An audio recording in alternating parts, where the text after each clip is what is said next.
Hello students, good morning. BA first year की भूगोल की क्लास में स्वागत है आप सभी का। पिछली क्लास में हमने महासागरों की लवणता के विषय में जाना था, उसे आज हम आगे बढ़ाते हैं।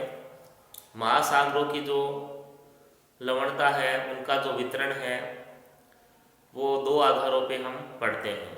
एक क्षैतिज वितरण और दूसरा लंबवत वितरण।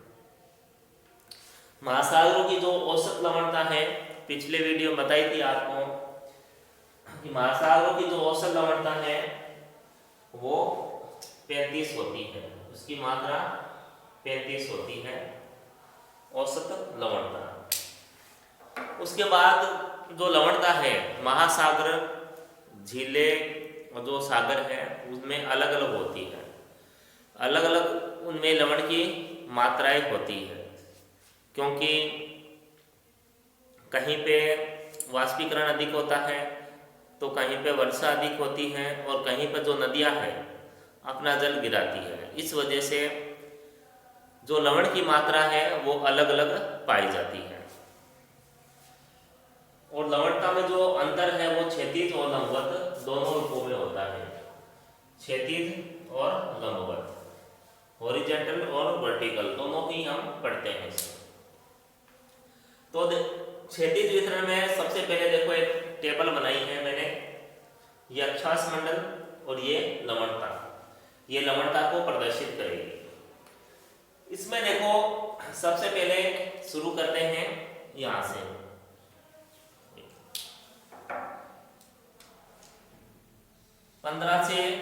15 डिग्री से 10 डिग्री, ठीक है। यहाँ 10 से 15 डिग्री एन और एस, यानी नॉर्थ और साउथ, ठीक है। यानी ये भूमध्य रेखा के पास का जो क्षेत्र है, और एन और साउथ 10 से 15 डिग्री नॉर्थ और 10 से 15 डिग्री साउथ, उत्तरी गोलार्ध और दक्षिणी गोलार्ध दोनों को यह प्रदर्शित कर रहा है। तो यहाँ जो लवणता है वो 34.5 से 35 होती है, यानी जो लवणता है वो 35 है, ठीक है। कहाँ? भूमध्य रेखा हम मान लेते हैं, ये भूमध्य रेखा है, भूमध्य रेखा। अब हम चलते हैं उत्तरी गोलार्ध में, ठीक है। ये तो भूमध्य रेखा का हमने पढ़ दिया कि भूमध्य रेखा पर जो लवणता है, देखो 34.5 से 35 है, तो हम 35 मान लेते हैं भूमध्य रेखा पर। अब हम उत्तरी गोलार्ध में चल रहे हैं, तो ये देखो 15 से 40 डिग्री जो उत्तरी अक्षांश है, वहां पर जो लवणता है वो 35 से 36 पाई जाती है, ठीक है। उसके बाद फिर थोड़ा ऊपर चलते हैं तो 40 डिग्री से 50 डिग्री जो अक्षांश है, उत्तरी अक्षांश, वहां लवणता 35 से 34 हो गई है। अब लवणता देखो घटती जा रही है, यह चीज आप देखना, लवणता क्या है, अब घट रही है। फिर थोड़ा ऊपर चलते हैं, उच्च अक्षांश पे चलते हैं, तो 50 से जो 70 डिग्री अक्षांश है, वहां लवणता देखो 31 हो गई है, ठीक है। तो लवणता क्या है, भूमध्य रेखा से जब उत्तर जाते हैं या दक्षिण जाते हैं तो लवणता में कमी आती है। तो यह बात की हमने उत्तरी गोलार्ध की, ठीक है। अब बात करेंगे हम दक्षिणी गोलार्ध की। ये भूमध्य रेखा हो गई। अब देखो 10 से 30 डिग्री, 10 से 30 डिग्री जो दक्षिणी अक्षांश है, वहां देखो लवणता 35 से 36 पाई जाती है। 10 से 30 डिग्री दक्षिणी अक्षांश में जो लवणता है वो 35 से 36 है। उसके बाद 30 डिग्री से 50 डिग्री दक्षिणी अक्षांश में जो लवणता है वो 34 से 35 है, ठीक है। यहां देखो चलो 30 से 50 डिग्री 34 से 35, उसके बाद 50 डिग्री से 70 डिग्री दक्षिणी अक्षांश में लवणता है 33 से 34 लवणता, ठीक है। इस टेबल से देखो दो बातें हमें सीखने को मिल रही है। एक तो भूमध्य रेखा से उत्तर या दक्षिण हम जाते हैं, ध्रुवों की तरफ जाते हैं, तो लवणता कम होती है। दूसरी ये चीज भी हम देख रहे हैं कि जो दक्षिणी अक्षांश है, देखो ये दक्षिणी अक्षांश है, तो यहाँ लवणता देखो, और ये उत्तरी अक्षांश में लवणता देखो 50। यहाँ देखो पहले उत्तरी अक्षांश की बात करते हैं, तो 50 से 70 जो अक्षांश है वहां लवणता 31 है। उसके बाद दक्षिणी अक्षांश में देखो 50 से 70 जो लवणता है वो 33 से 34 है, यानी दक्षिणी गोलार्ध में जो लवणता है वो अधिक है और उत्तरी गोलार्ध में लवणता कम है। तो दो चीजें हमें पता चल रही है, एक तो भूमध्य रेखा के उत्तर या दक्षिण जाते हैं ध्रुवों की तरफ तो लवणता में कमी आती है, दूसरी उत्तरी गोलार्ध में जो लवणता है वो कम है और दक्षिणी गोलार्ध में लवणता अधिक है। इस देखो टेबल से हमें ज्ञात हो जाता है। अब दक्षिणी गोलार्ध में लवणता अधिक होने का कारण पता है आप सबको, क्योंकि जल अधिक है यहाँ, जलीय भाग अधिक है यहाँ, और उत्तरी गोलार्ध में स्थल भाग अधिक है, तो स्थल भाग अधिक है तो नदियाँ यहाँ जल अपना प्रवाहित करती हैं, वो भी कारण है लवणता कम होने का। और दूसरा स्थलीय भाग अधिक है इसलिए उत्तरी गोलार्ध में लवणता कम पाई जाती है। तो ये हुआ इसका क्षैतिज वितरण। फिर हम अक्षांशीय वितरण देखते हैं कि जो सागरीय लवणता को मानचित्र पर समलवण रेखा द्वारा प्रदर्शित किया जाता है। अब जो मानचित्र है, जो मैप की बात करते हैं, जो बुक है आपके पास उसमें जो डायग्राम देखो आप लवणता का, उसमें डायग्राम दे रखे हैं, तो उसमें जो रेखाएं हैं जो लवणता को प्रदर्शित कर रही है उन रेखाओं को समलवण रेखा कहते हैं। समलवण रेखा या आइसोहेलाइड, ठीक है, ये दोनों ही नाम याद रहने चाहिए आपको। समलवण रेखा या आइसोहेलाइड द्वारा प्रदर्शित करते हैं लवणता को प्रदर्शित करने वाली रेखा को, ठीक है, समलवण रेखा या आइसोहेलाइड कहते हैं। अब ये रेखा काल्पनिक रेखा होती है, ठीक है, जो आइसोहेलाइड है या समलवण रेखा है ये एक काल्पनिक रेखा होती है और समान लवणता वाले स्थानों को ये मिलाती है जहां एक समान लवणता पाई जाती है। उसके बाद लवणता पर अक्षांशों का भी नियंत्रण होता है, वो अभी देखा ही है टेबल से हमने। जो अक्षांश है उनका नियंत्रण रहता है लवणता पर। भूमध्य रेखा से ध्रुवों की ओर जाने पर सामान्यतः लवणता में कमी आती है, ठीक है, वो टेबल से हमने देख ही लिया। भूमध्य रेखा से जब ध्रुवों की तरफ हम जाएंगे तो लवणता में कमी आती है। अगर कुछ लवणता है, जैसे यहाँ 31 है, ये देखो एवरेज है यहाँ। अगर यहाँ कुछ लवणता उपस्थित है जल में, तो जब हिम पिघलती है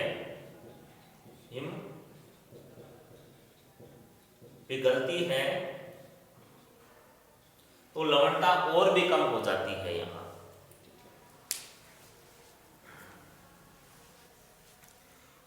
फिर देखो इसमें, हाँ देखो उत्तरी गोलार्ध और दक्षिणी गोलार्ध में जो औसत लवणता है वो देखो, उत्तरी गोलार्ध में औसत लवणता 34 पाई जाती है। लवणता की जो मात्रा है वो 34 रहती है उत्तरी गोलार्ध में, और दक्षिणी गोलार्ध में औसत लवणता 35 पाई जाती है, ठीक है। तो दक्षिणी गोलार्ध में लवणता क्या है, अधिक है, और उत्तरी गोलार्ध में लवणता है वो कम है।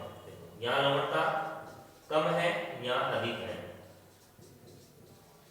और अधिक क्यों है और कम क्यों है वो भी आपको बता दिया है। उसमें देखो आगे, तो अलग अलग अक्षांशों पे अलग अलग लवणता पाई जाती है। सभी जगह समान लवणता नहीं है, और समान लवणता नहीं है उसका कारण भी आपको बताया है कि कहीं पर स्थल भाग अधिक है, कहीं पर नदियाँ अपना जल गिरा रही है, कहीं पर जो हिम है वो पिघल रही है तो लवणता में कमी आ रही है। कहीं पे वाष्पीकरण अधिक हो रहा है, कहीं पे वर्षा अधिक हो रही है, तो ये लवणता को परिवर्तित होती रहती है। जो एक महासागर है वहाँ भी लवणता है वो अलग अलग पाई जाती है। तो इसके बाद हम बात करेंगे जो अक्षांशीय वितरण हमने पढ़ा है। अक्षांशीय वितरण के बाद हम पढ़ेंगे प्रादेशिक वितरण। प्रादेशिक वितरण में हम जो 3 महासागर है हमारे, उनमें जो लवणता पाई जाती है उनके बारे में जानेंगे। तो सबसे पहले है प्रशांत महासागर कि प्रशांत महासागर में लवणता कितनी है।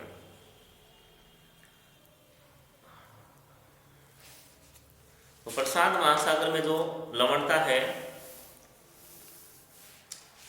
एक मिनट,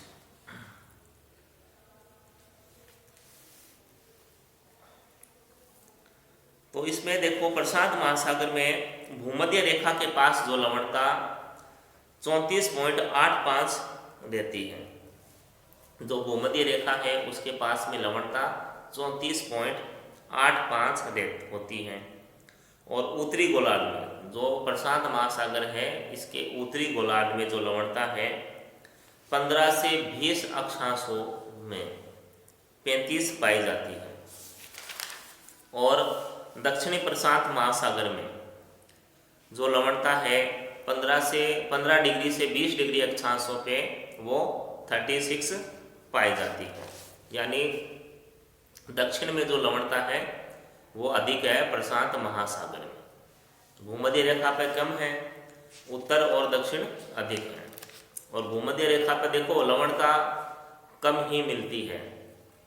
ये पिछले वीडियो में आपको बताया है कि भूमध्य रेखा पे लवणता कम मिलती है, जबकि अयनवर्तीय भागों में यानी भूमध्य रेखा से जो ऊपर के जो अक्षांश है, जैसे 40 डिग्री तक या 30 डिग्री तक जो अक्षांश है वहाँ लवणता अधिक मिलेगी। वहाँ लवणता अधिक इसलिए मिलेगी क्योंकि वहाँ पर वाष्पीकरण अधिक होता है लेकिन वर्षा नहीं हो पाती। जबकि भूमध्य रेखा पर वाष्पीकरण तो अधिक होता है लेकिन वहाँ वर्षा होती है, इसलिए भूमध्य रेखा पर लवणता कम होती है। फिर नेक्स्ट है महासागर अटलांटिक महासागर में लवणता का वितरण। अटलांटिक महासागर में अटलांटिक महासागर की औसत लवणता 35.67 इसकी औसत लवणता है, 35.67 मात्रा। और भूमध्य रेखा पर उच्च लवणता न मिलकर, ये देखो भूमध्य रेखा पर उच्च लवणता नहीं होती है बल्कि 15 से 20 डिग्री अक्षांशों पर उच्च लवणता यहाँ पाई जाती है।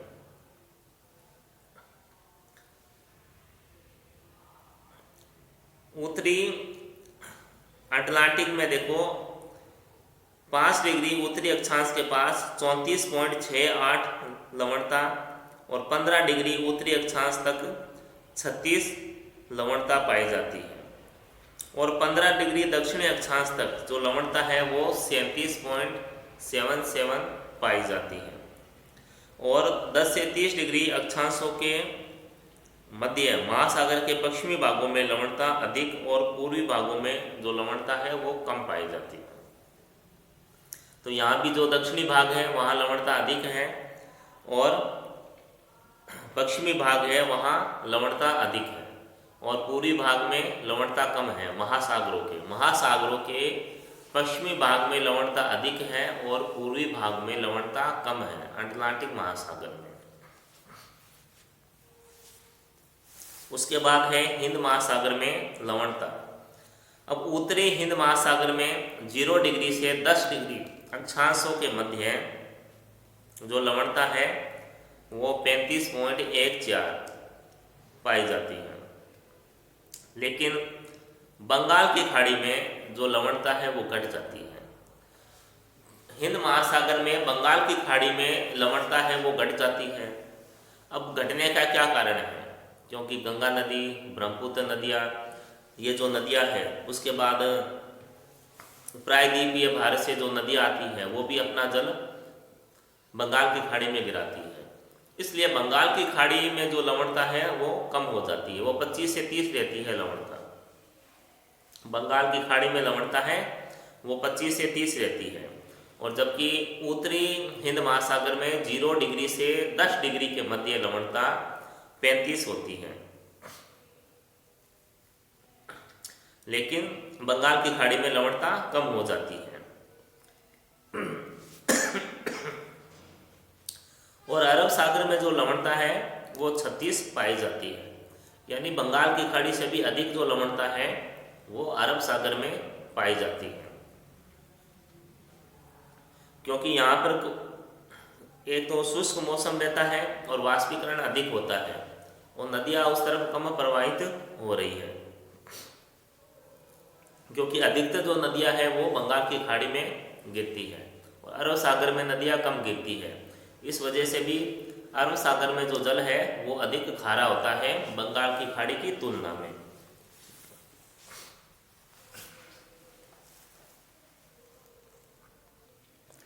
फिर नेक्स्ट है सबसे अधिक लवणता। देखो, विश्व में सबसे अधिक जो लवणता है वो निम्न सागरों में या झीलों में पाई जाती है। तुर्की की वान झील है, यहाँ विश्व की सबसे अधिक लवणता 330 पाई जाती है। ये मात्रा है, लवणता की मात्रा 330 है। उसके बाद मृत सागर है, यहाँ लवणता 238 पाई जाती है। उसके बाद ग्रेट साल्ट लेक है अमेरिका की, यहाँ जो लवणता है वो 220 पाई जाती है। इनको आप अच्छे से नोट कर लेना, ये जीके में भी आते हैं और ये पता रहने चाहिए अपने। विश्व की सबसे अधिक जो लवणता है इन 3 क्षेत्रों में सबसे अधिक मिलती है, वॉन झील, मृत सागर और ग्रेट साल्ट लेक में। यहाँ सबसे अधिक लवणता मिलती है, और सबसे अधिक लवणता है तुर्की की वॉन झील में 330। और उसके बाद है क्षैतिज वितरण के बाद लंबवत वितरण। देखो, लंबवत वितरण में इसमें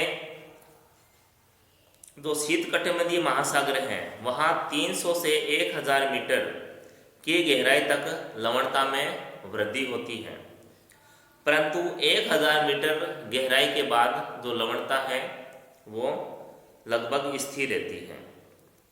जो निम्न अक्षांश है, अर्थात निम्न अक्षांश यानी उष्णकटिबंधीय जो क्षेत्र हैं, जो सागरों में जो लवणता है वो 300 मीटर से 1000 मीटर गहराई तक उसमें ह्रास होता है, यानी कमी आती है, परंतु 1000 मीटर की गहराई से आगे लवणता स्थिर रहती है। उसके बाद एक लाइन लिखी है, हालांकि पिछले वीडियो में ये बताया था आपको कि 300 से 1000 मीटर की गहराई पर लवणता में तीव्र परिवर्तन आता है, और इस परत को हेलोक्लाइन कहते हैं। 300 मीटर से 1000 मीटर की जो गहराई है यहाँ पर लवणता में तीव्र परिवर्तन होता है, और इस परत को हेलोक्लाइन कहते हैं। और सबसे खास बात यह है कि जो लवणता है, लवणता सबसे